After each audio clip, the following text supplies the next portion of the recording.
네, 안녕하세요. 판다 주식TV입니다. 6월 7일 월요일 오후에 준비한 영상입니다. 옐런 미 재무부 장관이요, 지난 주말 일요일 G7 회의에 참석하고 나서 주말 쉬지도 않고 시장에 파장을 일으킬 수 있는 내용을 이 한 언론과 인터뷰에서 밝혔습니다. 보면은 higher interest rate would be plus for US economy 뭐 그렇게 얘기를 했는데요. 말 그대로 높은 금리 미국 경제에는 플러스가 될 수 있다. 그렇게 자신의 입장 밝혔습니다. 그래서 관련된 이제 커멘트 원문 통해서 이 내용을 살펴볼 수 있는 영상을 준비했습니다. 그리고 마지막 부분에는 이번 주 주요 일정과 주요 경제, 국제 경제 뉴스 단신들을 한번 모아보면서 한번 체크해 볼 수 있는 영상이고요. 그래서 시장 보시는데 도움이 되는 영상, 조금이라도 도움이 되셨으면 좋겠습니다. 네, 우선 블룸버그에서 잡힌 헤드라인을 보면요. 이 Yellen says higher interest rate would be plus for US라고 했는데요. 미 재무부 장관인 이 옐런이 더욱 높은 금리가 미국에는 플러스가 될 수도 있다고 말했습니다.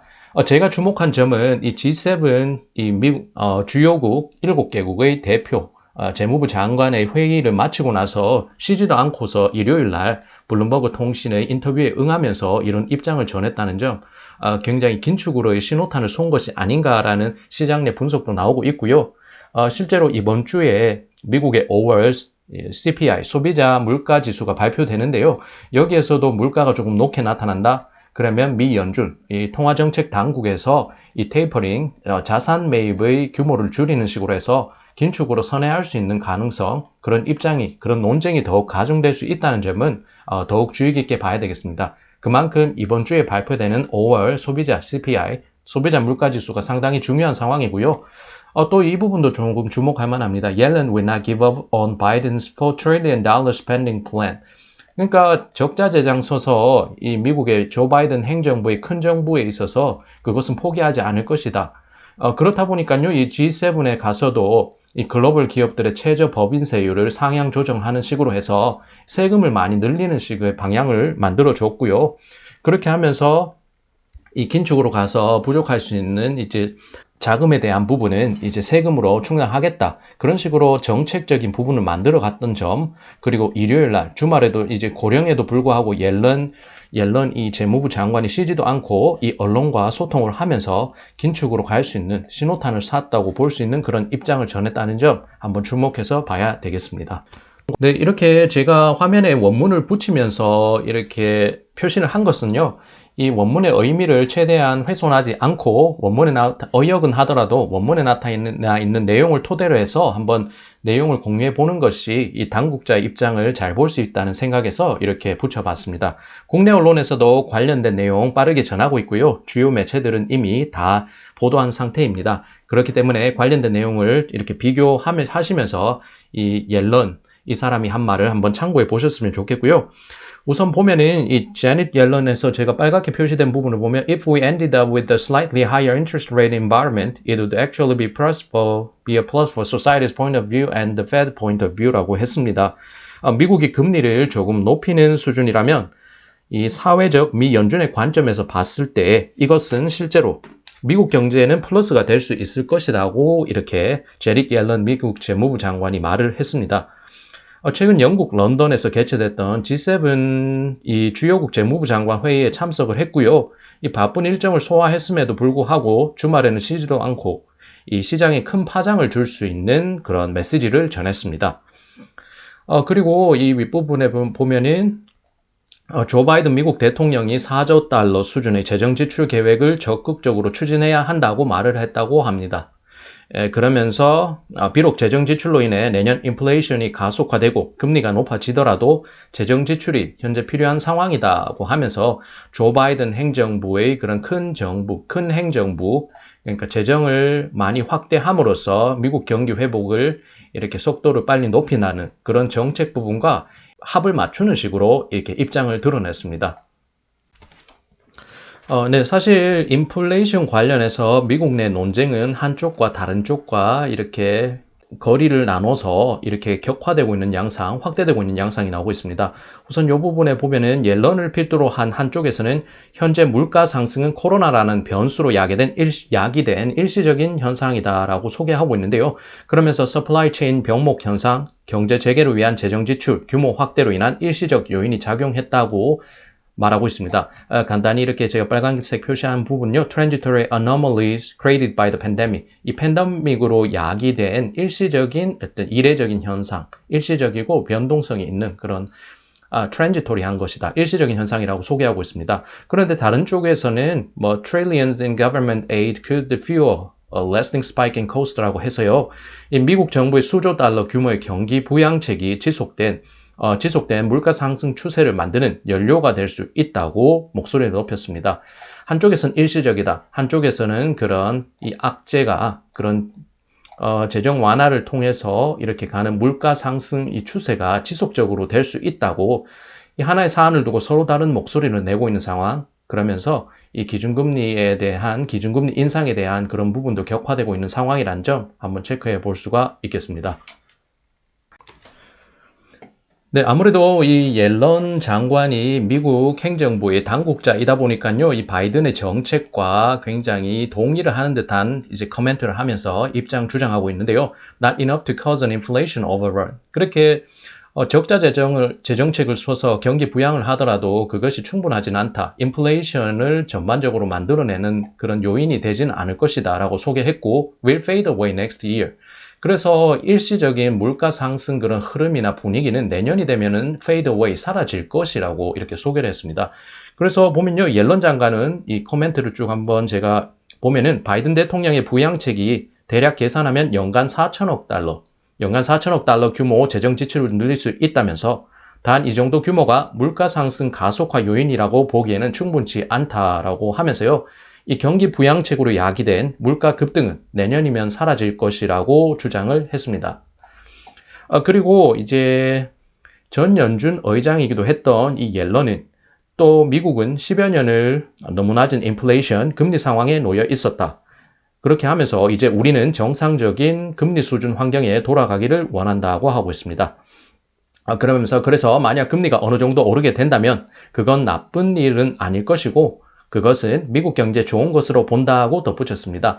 그래서 we want them to go back to a normal interest rate environment. 정상적인 금리 환경으로 우리는 돌아가고 싶어 하고 있다고 자신의 코멘트를 소개했고요. 그런 부분 한번 참고하시면 좋겠습니다. 네, 이러한 옐런 미 재무부 장관의 발언이 나오면서 이번 주 목요일에 발표되는 5월 이 CPI, 미국의 소비자 물가 지수인 CPI, Consumer Price Index가 이게 시장 관심을 더욱 높일 것으로, 시장 관심이 더욱 집중될 것으로 전망이 됩니다. 최근에 발표됐던 이 4월 이 미국의 CPI는 전년 동월보다 4.2% 상승했고, 5월 CPI는 이번 주 10일 목요일 오전에 발표될 예정입니다. 언론 보도에 따르면 지난달 19일 공개됐던 4월 FOMC 이 부분은 회의록에서 미 연준이 긴축을 첫 거론한 바가 있는데요. 그렇게 하면서 미 연준이 자산 매입 규모를 축소해가는 이 테이퍼링이 처음으로 거론되기도 했습니다. 최근까지도 미 연준은 보면은 인플레이션은 일시적이고 고용시장 개선은 더욱 두고 볼 일이라면서 기존의 완화 정책 유지 의견을 고수해 왔습니다. 다만 최근 수개월 사이 발표된 주요 경제 지표는요, 이 당국자들의 이런 발언과는 큰 차이를 보이고 있습니다. 그러면서 금융시장 내 변동성이 상당히 야기되고 있는 최근의 양상이고, 제롬 파월 미 연준 의장은 마치 앵무새가 빙의가 된 듯한 기존의 완화 정책 스탠스를 당분간 유지하겠다. 그런 자신의 입장을 지속적으로 반복했고 투자자들을 안심을 시키려고 노력을 해왔습니다. 미 연준은 사실 2023년까지 제로 수준의 기존의 기준금리를 유지할 것이라고 눈이 밝히긴 했는데요. 시장에서는 너무 시장 흐름을 파악하지 못하고 있다. 그러면서 실제 선제적으로 움직임을 보이면서 변동성을 키우면서 미국의 긴축 기조로의 스탠스 전환 대비하고 있는 모습이 최근 나타나고 있습니다. 네, 그리고 지난 4일 미국 노동부가 발표를 했던 이 보고서에 따르면요, 이 보면은 미국 고용시장은 개선세를 나타내고 있습니다. US job growth picked up in May라고 하면서요, 이 실업률은 5.8%로 떨어졌고, 그렇게 얘기를 하고 있습니다. 옐런 미 재무장관은 보면은 난 다음 경기 부양책을 포기하지 않을 것이다 라면서 그것은 미국 경기를 일시적으로 좋게 하는 정책이 아니고 미국 중장기 경제 발전에 필요한 투자로 볼 수 있는 정책이라고 소개하고 있습니다. 보면은 not meant as a stimulus라고 하면서 stimulus, 일시적으로 경기를 부양하는 것이 아니라 they are meant as investment to address long-standing needs of our economy. 우리 미국 경제가 필요로 하는 아주 장기적인 관점에서 필요로 할 수 있는 그런 투자적인 관점에서 볼 수가 있다고 소개를 하고 있습니다. 그렇게 하면서요, 인플레이션 가속화가 통화정책 입안자들이 통제할 수 있는 수준에. 네, 그래서 우선 제가 빨간색 표시된 부분을 한번 보면서 이 원어의 느낌을 좀 한번 생각해 보려고 합니다. 이제 monetary policy makers can handle any potential rise in inflation if it sticks 그렇고요. 이제 don't believe they're gonna screw it up 이라고 소개가 되어 있습니다. 그래서 제가 문장으로 정리를 해서 말씀드리면 이 옐런 미 재무부 장관은 인플레이션 가속화가 통화정책 입안자들이 통제할 수 있는 수준에 있다고 하면 미 연준은 물가 오름세를 잘 관리할 수 있을 것이라고 말을 하면서요. 세계 경제 상황은 매우 좋다는 것을 나는 알고 있다. 그렇기에 세계 경제가 엉망진창 혼란 상황에 빠질 것이라고는 생각지 않는다라고 강조했습니다. 이게 행간을 생각을 해보면요. 미국이 이제 유동성을 완화하면서 이 적자 재정 정책을 통해서 어느 정도 경기 부양을 했고 경제가 정상화되고 있는 상황이다. 이제는 정상적인 이 금리 수준을 유지하는 긴축 정책으로 스탠스를 전환할 것이다. 세계 경제도 지금 문제없을 것으로 보고 우리가 선두에 서서 긴축 정책으로 나설 것이니까 세계 경제도 우리 흐름을 보면서 따라오라. 그런 식으로도 읽힌다는 점 한번 생각해 보시면 좋겠습니다. 어쨌든 이 사람이 미국 경제를 좌지우지하고 세계 경제, 금융시장을 좌지우지하는 굉장히 임팩트가 강한 여성이고요.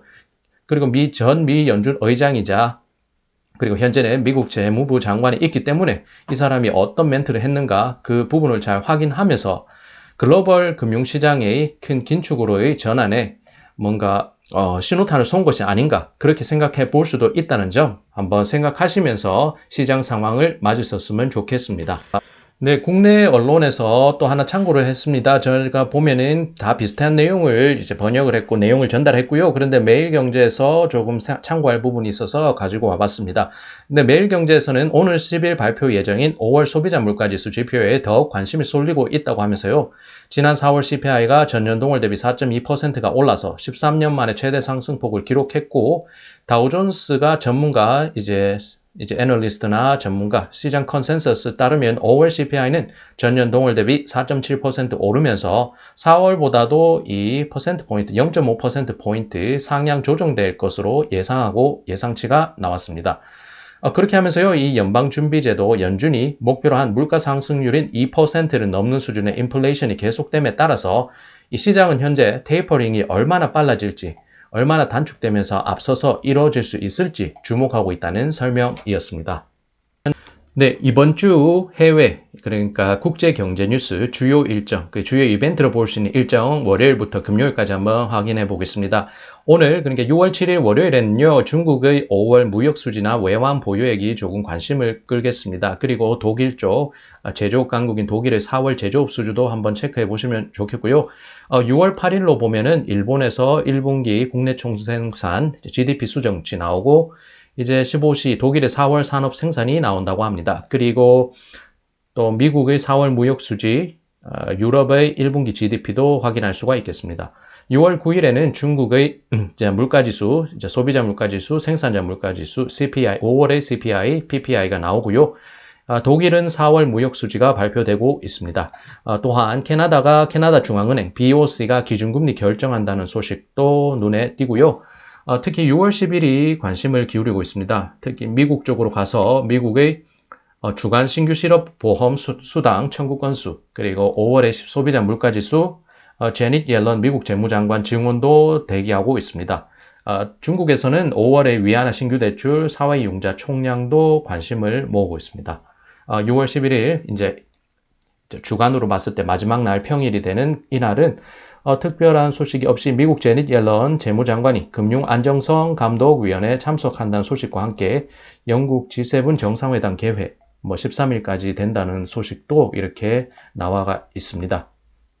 또한 영국의 앤드류 베일리 뱅크 오브 잉글랜드에서 BOE 총재 연설도 대기하고 있다는 점 확인하시면 좋겠습니다. 네, 이번 페이지에서는요, 국제 경제의 주요 단신으로 볼 수 있는 그런 뉴스들, 헤드라인과 주요 내용 토대로 빠르게, 표로서 한번 빠르게 보겠습니다. 첫 번째, 미국 5월 고용이요, 55만 9천 명 증가해서 2개월 연속 시장 예상치를 밑돌았지만 안정적인 견조한 성장세는 보이고 있었다는 점 확인할 수 있었습니다.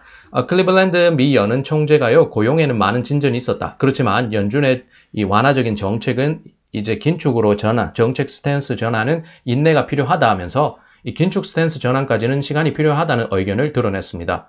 유로존에서는 4월 소매 판매가 전월비 3.1% 감소했고요. 월스트리트의 예상보다는 부진했습니다. 아무래도 코로나 상황 악화에 따른 통제 강화 영향이라는 분석이 제기됐고요. 이 조 바이든 미국 대통령은 꾸준한 고용 증가, 실업률 하락, 경제 계획이 작동하고 있다고 자신감을 드러냈습니다. 정책적인 자신감 속에서 큰 정부 이 정책을 추진하는 데 명분을 확보하는 모양새가 지속되고 있습니다.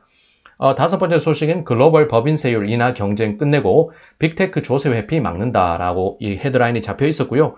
아무래도 빈 곳간을 채우려는 이 미국 주도 하에서 주요국들 당국자들도 합의하는 모양새로 이렇게 글로벌 기업들의 이 세금을 법인세율 이 인하 경쟁 끝내고 이 빅테크의 조세 회피 막는다고 하면서 최저 법인세율을 어느 정도 상향 조정하는데 합의를 했다는 소식 눈에 띄었습니다. EU와 영국, 페이스북에 대한 반독점 조사 개시한다. 이렇게 나오니까요, 빅테크 규제가 좀 강화되는 모양새에 곧바로 나오고 있다는 점 주목할 만합니다. 광고 데이터 수집, 활용한 이 지배적인 지위 남용 여부를 검토한다고 하고요. 이 당국자 중심으로 하는 이 주요 독과점 기업들에 대한 이 규제 강화의 모양새 흐름이 확인된다는 점 주목할 만합니다.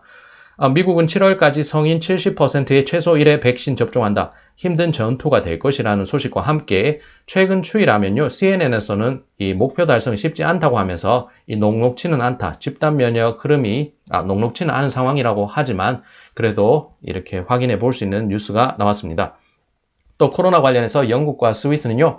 화이자 백신 청소년 접종 승인한다. 자국민이 우선이다 라고 하면서 이 영국의 의약품 건강관리제품규제청에서는 접종 이득이 위험보다 크다고 하면서 이 청소년들에게 접종을 확대하겠다 입장을 드러냈다고 합니다. 그리고 EU는요, 수출 규제 제한 등 코로나 백신 생산 확대 방안 WTO에 제출했다고는 소식이 있었습니다. 백신 공급 확대에 효과성이 제고될 듯 하다는 주요 로이터 통신의 분석이 있었고요. 인도의 확진자 폭증세가 수그러들고 있다. 상점을 열고 지하철은 운행되기 재개가 되고 있다는 소식이었습니다. 1일 확진자가 6일 11만 4천여 명 되면서 최근 2달 내에 최저치를 나타냈다는 점은 긍정적으로 읽히고요. 그렇게 확인하시면 좋겠습니다. 그러면서 제가 간단히 포인트를 집었는데 연준의 긴축 전환까지는 추이를 더 지켜봐야 할 듯합니다. 그런데 그런 상황에서 옐런이 등장하면서 금리 인상이 미국 경제에 좋다고 해서 시장은 무슨 장단에 춤을 춰야 할지 굉장히 방향성을 못 잡게 하는 미국 당국자의 그런 입장들, 그런 스탠스를 확인할 수 있습니다. 아무래도 이번 주 10일에 목요일에 발표가 됩니다. 이 5월 소비자 물가지수 CPI가 어느 정도 수준, 시장의 예상치, 컨센서스와 어느 정도 이 범위에서 레인지가 잡힐지 시장은 주목하고 있고요. 중국뿐만 아니라 영미권 당국자들도 빅테크 기업 규제 강화에 나서는 모습 굉장히 눈에 띄고요.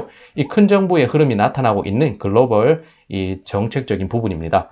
아무래도 적자 재정 유동성을 풀면서 적자 재정 정책 임했던 당국자들이 빈 곳간을 채우기 위해서 이 주요 당국자들의 합의가 나타났다는 점 G7 회의에서 확인할 수 있습니다. 또 마지막으로 인도발 코로나 혼란 상황이 다소 진정된 모습입니다. 그런데 미국에서는 집단 면역 목표 달성에 조금 난항을 겪고 있다는 점, 희비가 조금 엇갈리고 있지만 어쨌든 코로나를 잡기 위해서 글로벌리 굉장히 악전 고투를 하고 있는 모습, 분투하고 있는 모습 눈에 띕니다. 네, 여기까지 판다 주식 TV였습니다. 이번 주 막기에 앞서 시장을 보시는데 조금이라도 유익한 영상이 되고자 하는데요. 아무래도 원문을 토대로 하면서 이 진행에서 원활하지 못한 점은 양해 말씀드리고요. 어쨌든 이 시장을 보시는데 조금이라도 도움되셨으면 합니다. 네, 시청 감사드리고요. 이번 주도 성토하시고 이 하루하루 잘 만들어 가시는 한 주 되셨으면 합니다. 뜨거워지는 초여름의 이 초입에서 몸 관리 잘 하시면서 화이팅 하셨으면 하고요. 저는 다음 동영상을 잘 준비해서 여러분들도 찾아뵙겠습니다. 네, 그럼 저는 다음 영상에서 뵙겠습니다.